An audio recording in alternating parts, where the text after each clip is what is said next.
Tabuni ojora hamyo samung tangu janai rok pelai jengda kelajak samung keri masih mana yang ini salkatina nangka.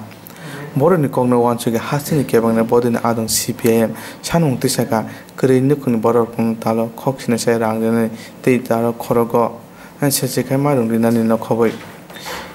Pihak tabu BJP IPF de hapang. O sanmung rokno supungya ni bagai lukuroni kebung hapang hone kok sejaga CITU hace tangpang Shankar Prasad Dutta sangrong sa lukuroni hamkani bagai kaisu ko sanmung te agolini Labour Commission ni thani deputation রেখা CITU ni adong rok এখানে এসেছিলাম ত্রিপুরা রাজ্যের শ্রমজীবী মানুষের আজকের দিনে যে সমস্যা এই সমস্যা দারুণভাবে শ্রমজীবী মানুষ খুবই কষ্টে আছেন ত্রিপুরার প্রতিটি মানুষ আজকে দেখছেন যে শ্রমজীবী মানুষের কাজ নেই শ্রমজীবী মানুষের খাবার নেই কোনো রুজি রোজগার নেই এই যে ছোট ছোট দোকানগুলো চারিদিকে ছড়িয়ে ছিটিয়ে আছে সারা রাজ্যের মধ্যে যেহেতু মানুষের হাতে পয়সা নেই পয়সা না থাকার ফলে তারা সেখানে রুজি রোজগার করতে পারছেন না খাবারের ব্যবস্থা করতে পারছেন না এরকম অবস্থায় মানুষের হাতে যাতে পয়সা যায় তার জন্য আমরা এখানে দাবি করেছিলাম যে ৭,৫০০ টাকা করে যারা আয়কর দেন না যেই মানুষরা যাদের টাকার সত্যিই প্রয়োজন সেই মানুষরা যাতে টাকা পান তার জন্য ৭,৫০০ টাকা করে আগামী ৬ মাস যাতে প্রতিটি পরিবারের হাতে তুলে দেওয়া হয়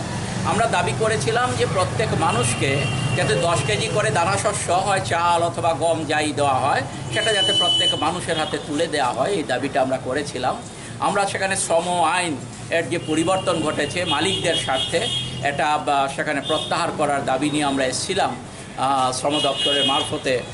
আমাদের ত্রিপুরা সরকার এবং ভারত সরকারের কাছে আমাদের ত্রিপুরা তো সেখানে একদিনে বিধানসভার সর্বশেষ যে অধিবেশন গেছে মাত্র একদিনে 10টি আইন ত্রিপুরার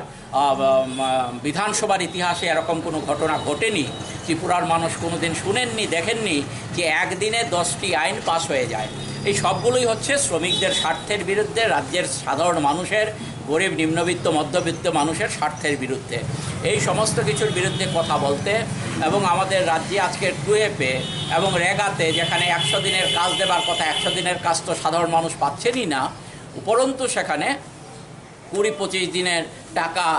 সেটা যেটা পাবার কথা তাদের সেই টাকাও তারা পাচ্ছেন না সারা বছরে হয়তো 20-25 দিন 30 দিন কাজ পাচ্ছেন টাকা যেটা পাবার কথা সেই টাকা পাচ্ছেন না টাকাটা ভাগ বাটোয়ারা করে শাসক দলের লোকেরা সেখানে নিয়ে যাচ্ছে আমরা সেখানে দাবি করেছি যে মানুষকে যদি বাঁচাতে হয় তাহলে 200 দিনের কাজ রেগাতে দিতে হবে টুয়েপে আমাদের এখানে ত্রিপুরাই একমাত্র ব্যতিক্রমী রাজ্য যেখানে শহর এলাকায় এই প্রকল্প আমার যতটুকু জানা আছে শহর এলাকায় এই প্রকল্প চালু হয়েছিল শহরের গরিব মানুষকে রক্ষা করার জন্য বামফ্রন্ট সরকার এই প্রকল্প চালু করেছিল কিন্তু এই টুয়েপও আগে যেখানে 70-75 দিন কাজ হতো বছরে এখন সেখানে 20-25 দিনের বেশি সেখানে 30 দিনের বেশি সেখানে 10 দিন হয়েছে যে ডেপুটি মেয়র এখানে আছেন মিউনিসিপ্যাল সেখানে কর্পোরেশনের ডেপুটি মেয়র এখানে বলছেন যে 10 দিন গত বছর মাত্র কাজ হয়েছে তাহলে সবটাই এখানকার যে সরকারটা আছে এই সরকারটা আগা বাস্তলায় শ্রমজীবী মানুষ গরিব মানুষ নিম্নবিত্ত মধ্যবিত্ত মানুষের স্বার্থের বিরুদ্ধে তারা কাজ করছে একটা ভালো কাজ এই বিজেপি সরকার আসার পর করেনি গণতন্ত্রের উপর আঘাত করছে মানুষের উপর আঘাত করছে এটাই হচ্ছে বিজেপির কাজে যে আজকে আমরা এখানে এসেছি শান্তিপূর্ণভাবে আমরা রাস্তা দিয়ে মিছিল করে শান্তিপূর্ণভাবে কোভিডের সমস্ত নিয়মকানুন মেনে শ্রম দপ্তরে ডেপুটেশন দিয়ে আমরা চলে যেতাম কিন্তু তার মধ্যে বিজেপি সরকারের একেবারে উপরতলার নির্দেশে তাদের প্রশাসনকে তারা কাজে লাগিয়ে বিভিন্ন জায়গায় আমাদের মা বোনদের ওপর তারা অত্যাচার করেছে আমাদের অন্য যারা সাথীরা ছিলেন তাদের উপর সেখানে অত্যাচার করেছে এবং একটা মানে